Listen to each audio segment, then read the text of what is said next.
நிறைய பேர் கேட்டுகிட்டே இருந்த ஒரு கொஸ்டின் என்னென்னா, ரெமிடிஸ், ஃபேஸ் பேக் இந்த மாதிரி பண்ணுறோம். ஸோ அதில் வந்து நிறைய ரிசல்ட் இருக்குமா அப்படின்ற மாதிரி கேட்டிருந்தீங்க. லைக் ஃபேஸ் பேக் இது எல்லாமே வந்து ஒரு திக் கன்சிஸ்டன்சியில் தான் இருக்கும். அது நம்ம அவுட்டர் லேயரில் மட்டும்தான் ஒர்க் பண்ணும். அதாவது ஸ்கின்னுக்கு வெளியே ஏதாவது பிக்மெண்டேஷன், பிம்பிள் இந்த மாதிரி விஷயங்கள் இருக்குது அப்படின்னா, ஃப்ரெஷ்ஷாக இருக்கிறது, ஷைன் கொடுக்குறது, இந்த மாதிரி விஷயங்களுக்கு அது நல்லா கொஞ்சம் ஹெல்ப் பண்ணும்.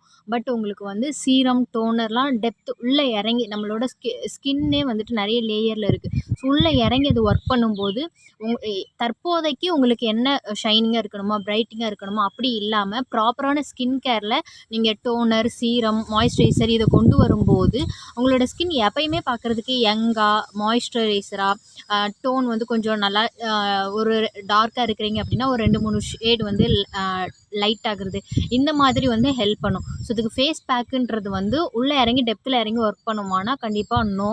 ஸோ அதனால் நீங்கள் ஃபேஸ் பேக்குன்றது அவுட் சைடில் ஏதாவது டக்குன்னு டெட் செல் ரிடியூஸ் பண்ணுறது இந்த மாதிரி பர்பஸ்க்கு யூஸ் பண்ணிக்கலாம். ஃபேஸ் பேக் அப்படி தான், ஸ்க்ரப்பு, சோப்பு இது எல்லாமே அவுட் சைடில் மட்டும்தான் ஒர்க் பண்ணும். சோப்பு இது கூட எல்லாமே.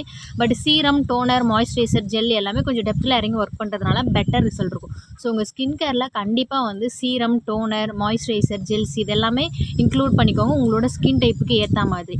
ஸ்கின் கேர் ப்ராடக்ட் வேணும் அப்படின்னா கமெண்ட் பண்ணுங்கள். தேங்க்யூ.